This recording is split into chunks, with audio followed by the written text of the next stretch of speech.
사람이 태어나면서부터, 한 생명이 태어나면서부터 제일 먼저 마주하는 곳이 바로 마주하는 공동체가 바로 이 가정이지요. 갓 태어난 아기를 한번 생각해 보세요. 갓 태어난 아기가 어떤 때 제일 안정감을 느끼나요? 엄마의 품에 안겼을 때에. 그래서 엄마의 그 향취를, 그 냄새, 엄마의 그 냄새를 맡으면서 그 엄마의 향취를 통해서 안정감을 느끼지요. 그러면서 또 엄마 아빠의 얼굴을 익혀가면서 편안함을 느낍니다.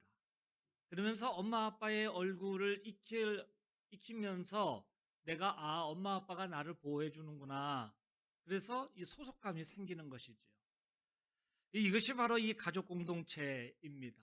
그래서 한 생명이 태어나서 점점 자라가면서 소속감을 가지고 그리고 그 안에서 성장해 가지요.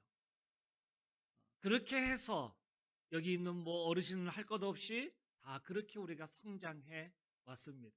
이 가족 공동체라는 것을 통해서 우리가 성장해 온 것입니다.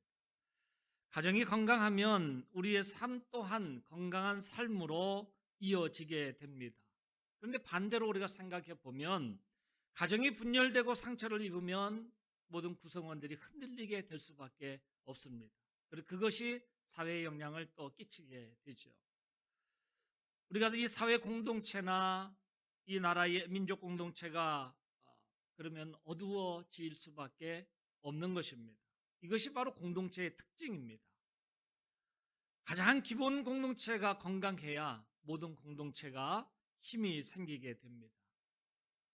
제가 건강함이라 이렇게 표현을 했지만 성경에서는 이것을 어떻게 표현하는가 하면 온전하다라고 이렇게 표현하고 있어요. 온전합니다.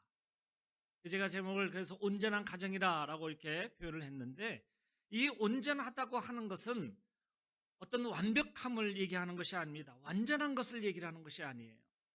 온전하다고 하는 것은 우리가 모든 존재가 다 그렇잖아요. 단점이 있는가 하면 장점이 있어요. 또 밝은 것인가 하면 또 어두운 면도 가지고 있어요. 이것이 모든 존재가 가지고 있는 그러한 모습인데 온전함이라고 하는 것은 다른 것이 아니라 밝은 면이나 어두운 면이나 그리고 단점이나 장점이나 이것을 다 받아들일 수 있는 상태가 바로 온전하다라고 하는 의미를 가지고 있는 것이에요. 그렇기 때문에 자신의 결점을 용기 있게 인정할 수 있을 때에 더 성숙한 상태로 가게 된다라고 하는 것입니다. 이러한 온전함을 가질 때에 그 상태를 가리켜서 건강하다라고 얘기할 수가 있습니다. 여러분의 가정이 이 신앙의 온전한 가정으로 세워질 수 있기를 주님의 이름으로 축복합니다. 자녀는 부모의 뒷모습에서 배운다라고 하는 말이 있습니다. 이 말은 부모에게 중요한 자녀 교육의 원리를 제공하는 것이에요. 그러니까 부모가 자녀를 양육할 때에 두려운 것 중에 하나가 뭔가 하면 자녀가 부모를 닮는다고 하는 것이에요. 가르치지도 않았는데 닮는다고 하는 거예요. 그래서 양육에 있어서 부모의 역할이 중요하다고 얘기하는 것이죠. 신앙도 마찬가지입니다. 자녀 양육에 있어서 그리스도인들은 우리가 꼭 기억해야 할 것이 있다고 한다면 부모는 삶의 교육뿐만이 아니라 신앙 교육도 함께 할 의무가 있다는 것입니다. 신앙 교육의 전적인 책임은 교회만이 아니라 우리가 가정에도 있는 것입니다. 왜냐하면 부모의 영향력이 그렇게 크기 때문에 그만큼 크기 때문에 그런 것이죠. 따라서 하나님의 말씀을 부지런히 들려주고 깨우쳐 주는 일이 중요하다고 하는 것을 얘기하고 있습니다. 그런데 문제는 부모가 어떻게 교육을 할까? 뭐 책으로 하는 것도 아니고 어떤 교과서를 가지고 하는 것도 아니고 그렇기 때문에 그것은 바로 부모의 뒷모습이다라고 얘기하는 것입니다. 부모의 말과 행동 그리고 삶의 태도가 자녀들이 참고할 만한 교육 자료가 된다고 하는 말입니다.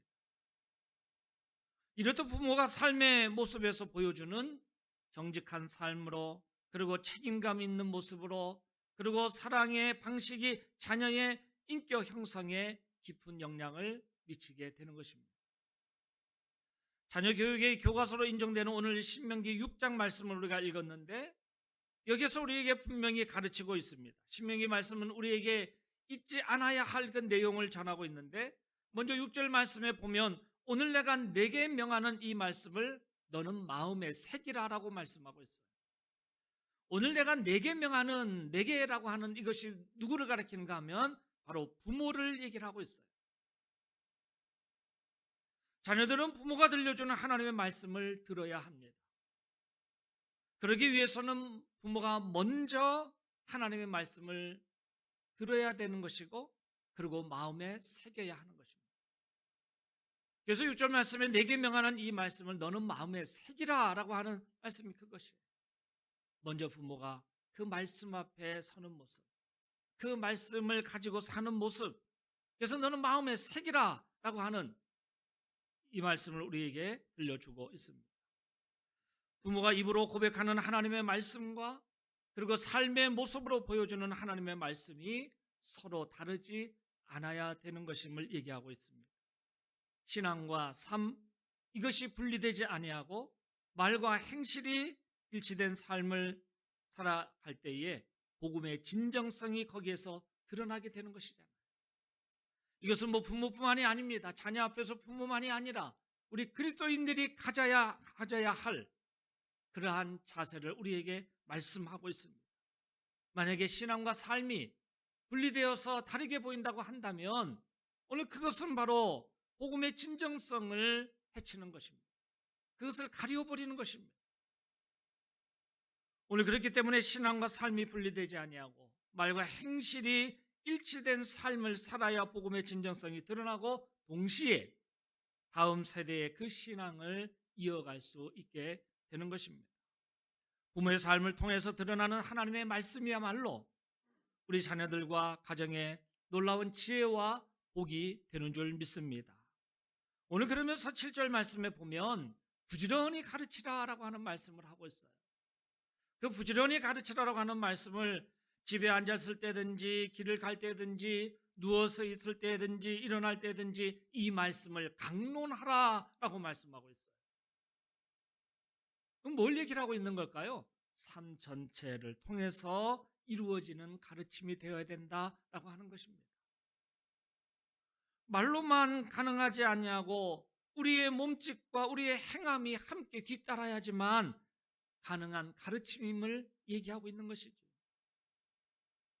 우리 그리스도인들이 바로 교회 안에서나 그리고 내가 말씀을 묵상할 때나 그리고 다른 나가서 사회생활을 할 때에 우리 이웃 모든 사람들과 함께 더불어 살아갈 때에 오늘 그 모든 삶 속에서 내가 하나님을 믿는 그 믿음의 자세를 우리가 잃지 아니하고 우리가 마음에 새긴 그 말씀을 잃지 아니하고 살아갈 때에 복음의 진정성이 세상 가운데 드러나게 된다고 하는 것입니다. 그래서 생활 신앙은 교회 안과 교회 밖을 구분하지 않는다고 하는 것이에요. 교회 안에서의 신앙 교육을 교육의 현장으로 인정하듯이 교회 밖 역시도 신앙 교육의 장이기 때문에 우리가 이것이 일치되어야 된다고 하는 말씀을 하고 있습니다. 오늘 우리가 읽은 말씀 가운데 8절과 9절 말씀 우리 같이 한번 다시 읽겠습니다. 8절과 9절입니다. 너는 또 그것을 내 손목에 매어 기호를 삼으며 내 미간에 붙여 표로 삼고 또 내 집 문설주와 바깥 문에 기록할지니라. 아멘. 여러분들 차 다니는 6차선 도로가 있다고 생각해 보세요. 6차선 도로, 넓은 도로잖아요. 이 6차선 도로에 차가 많이 다녀요. 근데 그 차가 많이 다니는데 어떤 차는 쌩쌩 빨리 달리기도 하고 어떤 차는 또 느리게 가기도 해요.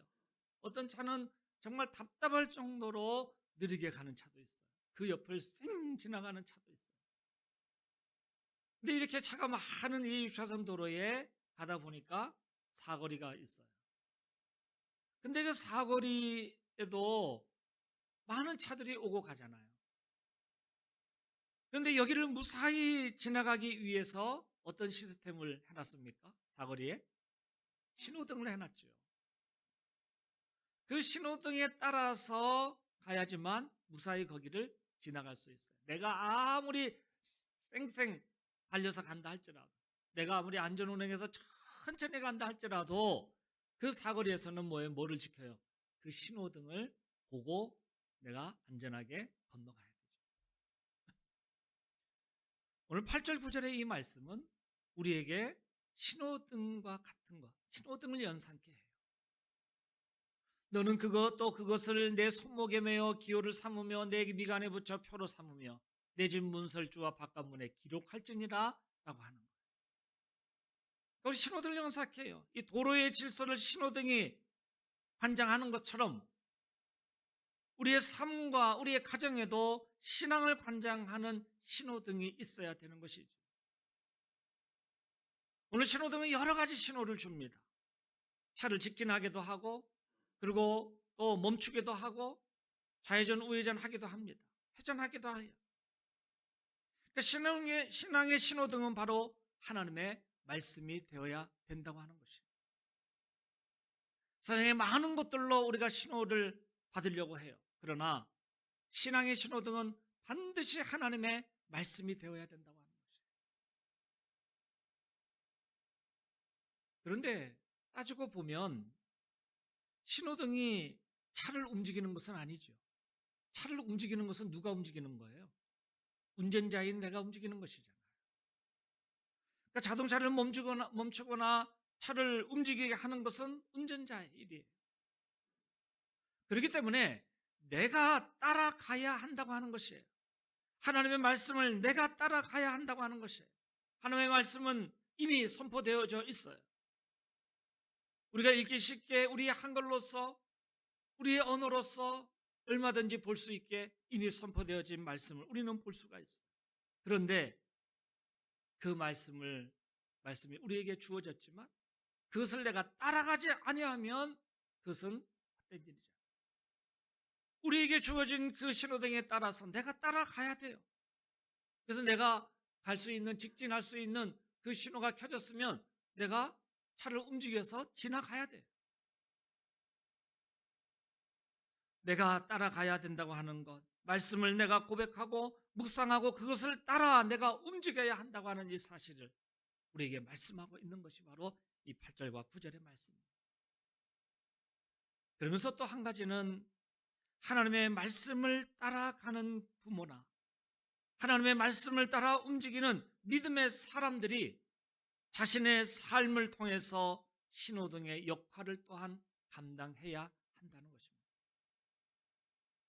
도로 위에 신호등이 까다로운 절차를 거쳐서 세워지듯이 신앙의 이 신호등 역할을 하기 위해서는 그 신호등 역할을 할 만한 신앙의 삶을 살아야 된다고 하는 것입니다.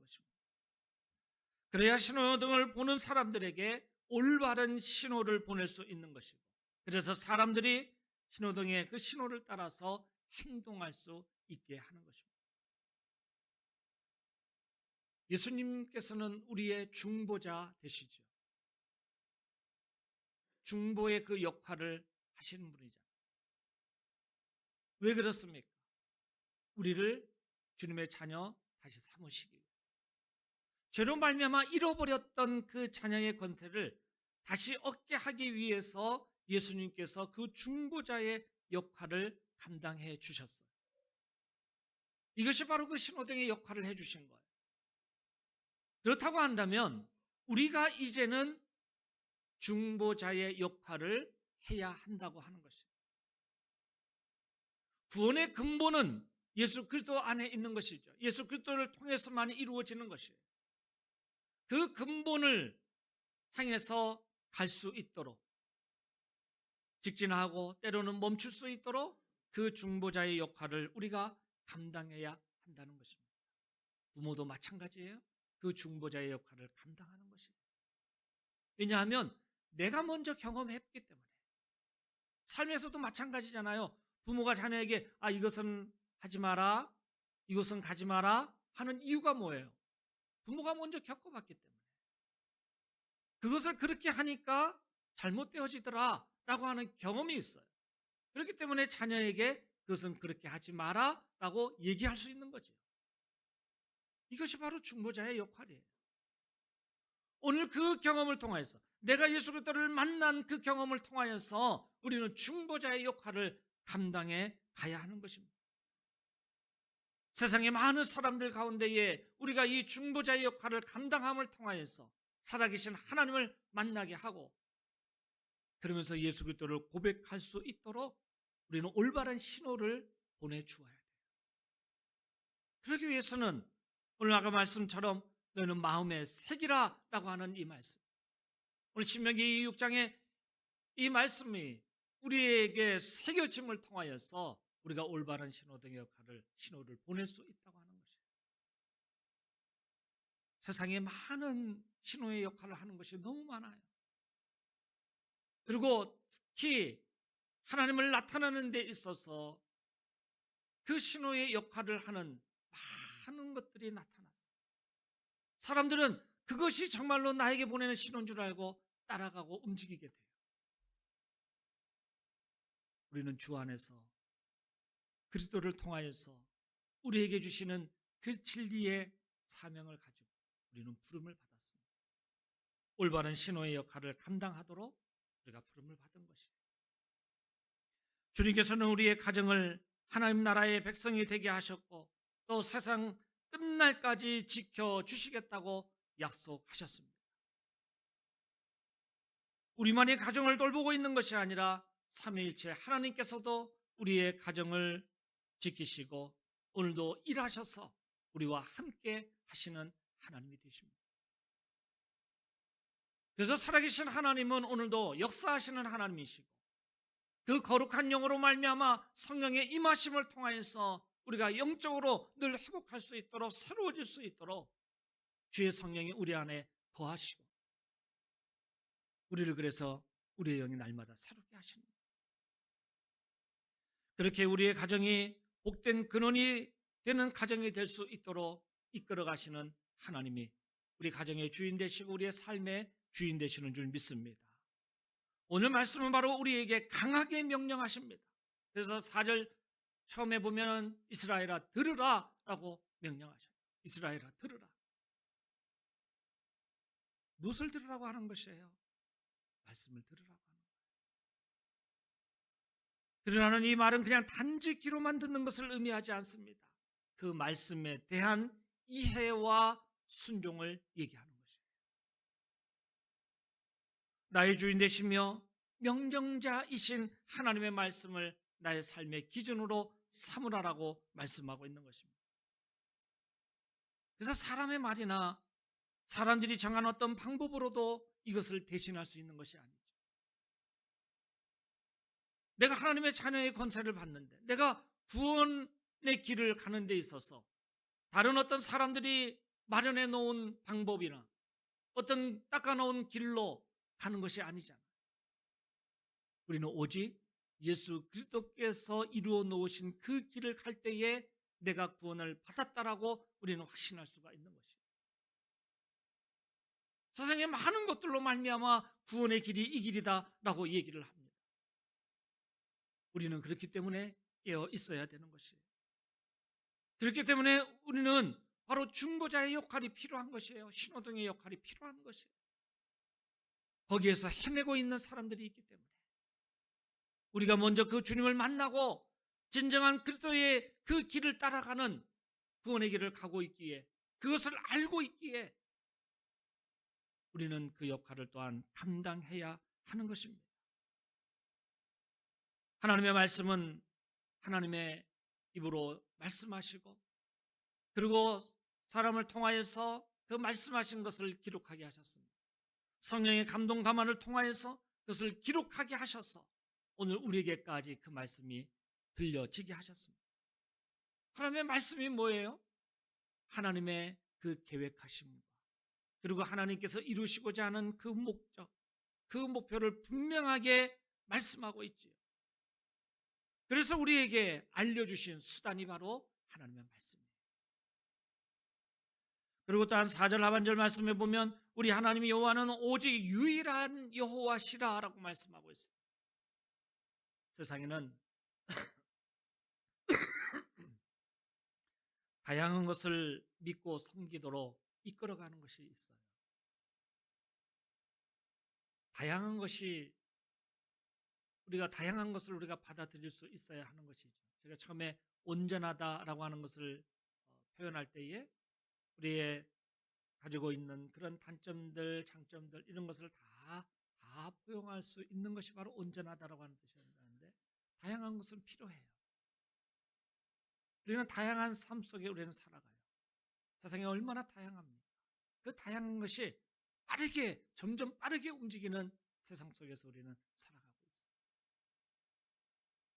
그런데 그 다양함 속에서 우리가 살아가지만 우리의 신앙은 오직 여호와 하나님만을 섬기는 신앙이잖아요. 오직 살아계신 그 하나님만을 믿는 그 믿음인 것이잖아요. 우리가 그 대상이 다양할 수는 없는 것이에요.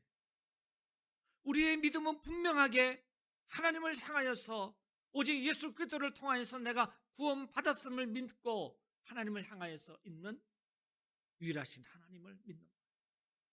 여기에 있어서 대상이 다양할 수는 없어요.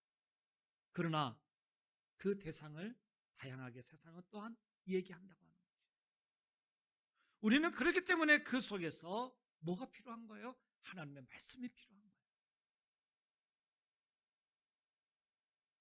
오직 하나님이 아니라 다양한 신들을 믿게 하는 그러한 유혹들이 우리에게는 많이 있다고 하는 것이에요. 예전에 대학교에 이단들이 많이 들어가 있죠. 지금은 더 많이 가 있습니다. 근데 그 활동을 굉장히 다양해졌어요. 너무너무나 다양해졌어요. 왜냐하면 예전에는 그래도 신앙적인 이름을 가지고 동아리 활동을 했어요. 이단이라 할지라도. 그런데 지금은 그렇지 않아요. 지금은 그냥 사용하는 동아리 이름을 가지고 활동을 해요. 예를 들어서 야구부다 그러면 그냥 야구부예요. 무슨 야구부. 그 야구부를 통해서 이들의 그 이단의 활동들을 하는 것입니다.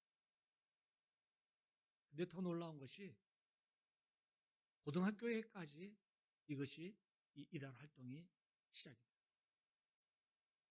고등학생도 우리 재원이 은혜 조심해야 돼. 이게 너무나 다양해졌어요. 그런데 이것이 그 아이들의 연령에 맞게 그것이 유혹되어진다고 하는 것이죠. 그러다 보니까 아이들에게 있어서는 이게 참 좋은데 하고 이렇게 하다 보니까 나중에는 그것을 알게 된 거예요. 알게 되어도 이런 활동이 좋으니까 거기에 그냥 따라가고 그냥 부모에게는 뭐라고 할까요? 내가 알아서 할게. 이렇게 되어버리면 큰일 나잖아요. 가정이 분열될 수가 있어요. 그렇기 때문에 우리가 더 조심하고 조심해요.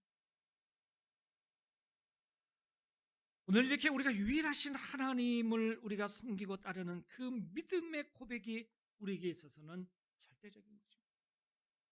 이 부분에 있어서는 대상이 바뀔 수 없어요. 아무리 다양한 시대 속에 살아간다 할지라도 우리는 오직 이 시간에 하나님을 향해서 우리는 예배하는 것이고, 그 하나님을 통해서 주신 그 은혜를 가지고 내가 그것을 감사함으로 하나님을 찬양하는 것이죠. 우리 아까 오늘 은담이가 말씀을 이걸 가는데 그 말씀이, 오늘 은담이가 읽은 이 말씀이 하나님의 말씀을 읽으면서 정말 얼마나 그 목소리를 들으면서 뿌듯한지 몰라요. 우리 아이들이 하나님의 말씀을 가까이 하며, 그러니까 교회의 교육은 바로 하나님의 말씀으로 말미암아 교육하고 그 말씀만을 가지고 우리가 교육하는 것이다. 5절 말씀 한 번 더 읽겠습니다. 5절 말씀. 5절 말씀 함께 읽습니다. 너는 마음을 다하고 뜻을 다하고. 아멘. 외우실 수 있겠죠, 금방. 한 번 더 읽으실까요? 너는 마음을 다하고 뜻을 다하고 힘을 다하여 내 하나님 여호와를 사랑하라. 아멘. 이것은 모세가 신명기를 통해서 전하고자 하는 율법의 중심 내용이에요. 핵심 내용이에요. 율법의 근본 정신은 하나님을 사랑하는 것이에요. 율법에 많은 조항들이 있지만은 거기에 핵심은 바로 하나님을 사랑하는 것이에요. 그래서 여기서 뭐라고 표현해요? 마음을 다하고 뜻을 다하고 힘을 다하여라고 했어요. 다 같이 마음을 다하고 뜻을 다하고 힘을 다하여 뭐 하라고요? 하나님을 사랑하라. 이것이 바로 율법의 근본 정신입니다. 그래서 이것을 마음과 성품과 힘을 다해서 하나님을 전심으로 사랑하는 사람이 율법에 결국에는 충실한 사람이다라고 하는 것이에요. 가장 큰 계명이 무엇인지를 묻는 사람에게 예수님께서 뭐라고 대답해 주셨어요? 예수님 또한 그렇게 말씀하시는 거잖아요. 주 너의 하나님을 사랑하라. 유대 종교 지도자들이 실패한 이유가 바로 여기에 있습니다. 그들은 율법을 귀히 여기기는 했지만은 그 근본 정신에 대해서 무지했어요. 그것을 중요하게 여기지 않았어요. 오직 보이는 그 율법의 조항 하나하나, 오늘 그것에 대해서는 누구보다도 잘 알았어요. 그 율법을 너무나 귀하게 여겼어요. 한 조항 한 조항. 그런데 막상 이것을 주신 하나님의 그 뜻을 헤아리지 못했어요. 그러다 보니까 뭐에 치우친 거예요? 겉으로 드러나는 외식에 취해져 버린 거예요. 그래서 이 외식하는 자들아 라고 말씀하시는 거죠. 그 근본을 알지 못하고 그 조항 하나하나를 귀하게 여기면서 정말로 하나님께서 왜 이것을 너희에게 주셨느냐라고 하는 그 뜻을 헤아리지 못했기에 너희는 외식하는 자들이라 라고 책망을 들었잖아요. 마태복음 23장 말씀해 보면 예수님께서 바리새인과 서기관들을 향해서 화가 있을 것이라 라고 그렇게 경고하셨어요. 그렇게까지 말씀하신 이유가 뭐예요? 이들은 율법의 1.1회까지 정확하게 알고 있어요. 그럼에도 불구하고 그들은 주님께 책망을 들었어요. 왜 그렇습니까? 그 이유가 뭐예요? 그들이 율법의 조항들에는 철저했지만은 하나님을 진정으로 사랑하지는 못하였다라고 하는 거예요. 그들이 입술로는 그것을 외쳤을지, 율법을 한 조항 한 조항 외쳤을지 모르지만 그러나 진심을 다하여 마음을 다하여 뜻을 다하여 힘을 다하여 하나님을 사랑하지 못하였다고 하는 것이에요. 사랑은 나타나는 행위로 입증되어져요. 주님이 책망하시는 그들이 하나님을 사랑하는 그 증거는, 하나님을 사랑하는 그 증거가 다른 데 있지 않아요. 그들에게 있어서는 그냥 계명을 아는 것이에요. 아는 것으로 그냥 다 해결된다 생각했어요. 그들은 말로 사람들을 가르치기는 했어도 자신들이 행하지는 않았어요. 하나님이 보내신 자를 핍박하고 미워하는 일에 앞장섰어요. 우리를 깨닫게 하시는 것은 마음을 다하여 유일하신 하나님을 사랑하는 것입니다. 오늘 이렇게 우리 어린이 청소년들이 예수님을 믿는 그 신앙으로 잘 성장하고 있는 일이 얼마나 기쁜 일이에요. 자녀들이 신앙 안에서 잘 성장하고 있다고 하는 것이 얼마나 참으로 감사한 일이에요. 우리 모두가 이제 부모로서, 또 우리 모두가 자녀들이 바라보는 그 어른들로서 말씀대로 살아가는 신앙의 본을 우리가 가지고 사랑이 무엇인지를 우리의 가정에서, 또한 우리의 모든 삶에서 우리가 몸소 실천하며 본이 되는 우리 모두의 삶이 될 수 있기를 소망합니다. 이것이 계속 연결되어져야 공동체, 또 더 큰 공동체, 모든 공동체가 건강해질 수 있습니다. 우리의 가정이 온전한 가정이 될 수 있기를 원합니다. 이것을 위해서 기도하고, 이것을 위해서 정말로 하나님께서 우리의 가정을 이끌어갈 수 있도록 하나님 앞에 모든 것을 열어놓고 온전한 가정으로 세워질 수 있기를 원합니다. 여러분의 가정이 주를 사랑하는 온전한 가정이 되고, 그리고 사랑으로 가득한 가정이 되어서 하나님을 기쁘시게 하는 복된 가정이 되어지기를 주님의 이름으로 간절히 축원합니다. 우리 가정을 위한 기도문으로 우리가 같이 함께 공동 기도로 이 시간 하도록 하겠습니다. 우리 가정을 위한 기도 함께 하겠습니다. 사랑의 하나님, 우리에게 가정을 선물로 주시고 가정을 생명의 울타리로 삼으셔서 한 지붕 아래에서 하나님의 사랑을 배우고 나누게 하시니 감사를 드립니다. 하지만 서로 이해하지 못하고 때로는 모진 말로 상처를 주고받으며 남을 대하는 것보다 더 못한 말로 가족들을 대해왔던 나의 모습을 돌아봅니다. 가족에게 건네는 말 한마디, 눈빛 하나에도 주님의 사랑과 온기를 담게 하옵소서. 부모에게는 지혜와 인내를 더하시고 자녀에게는 순종과 기쁨의 마음을 주시옵소서. 우리 가정의 작은 식탁이 감사의 자리가 되게 하시고 일상의 모든 순간이 은혜의 고백이 되게 하셔서 신앙의 대가 끊이지 않도록 부모는 먼저 신앙의 본이 되는 모습으로 살아가게 하시고 자녀는 부모의 뒷모습을 바라보며 믿음 안에서 살아가게 하옵소서. 우리 가정이 예배하는 거룩한 공동체가 되게 하시고 축복의 통로로 삼으셔서 하나님의 사랑과 은총을 이웃에게 전하는 기쁨이 넘치게 하시옵소서. 예수님의 이름으로 기도드립니다. 아멘. 우리의 기도대로 여러분의 가정이 복된 가정이 될 수 있기를 주님의 이름으로 축원합니다. 찬송 559장 찬송하겠습니다.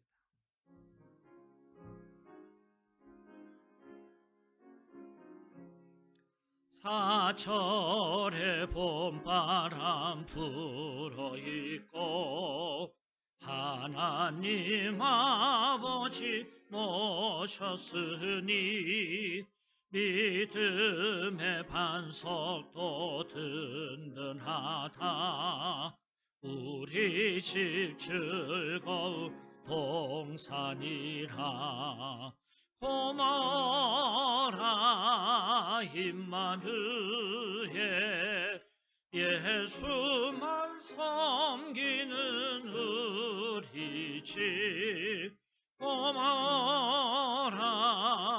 임마누엘, 복되고 즐거운 하루하루. 어버이 우리를 고이시고 동기들 사랑에 뭉쳐있고 기쁨과 서름도 같이 하니 한간의 초가도 천국이라. 고마워라 임마누엘, 예수만 섬기는 우리 집. 고마워라 임마누엘, 복되고 즐거운 하루하루. 아침과 저녁에 수하여 다 같이 일하는 온식주가 한 상에 둘러서 먹고 마셔 여기가 우리의 낙원이라. 고마워라 임마누엘, 예수만 섬기는 우리 집. 고마워라 임마누엘, 복되고 즐거운 하루하. 고마워라 임마누엘, 고마워라 임마누엘, 예수만 섬기는 우리 집. 고마워라 임마누엘, 복되고 즐거운 하루하루. 사랑의 하나님, 우리에게 가정을 주시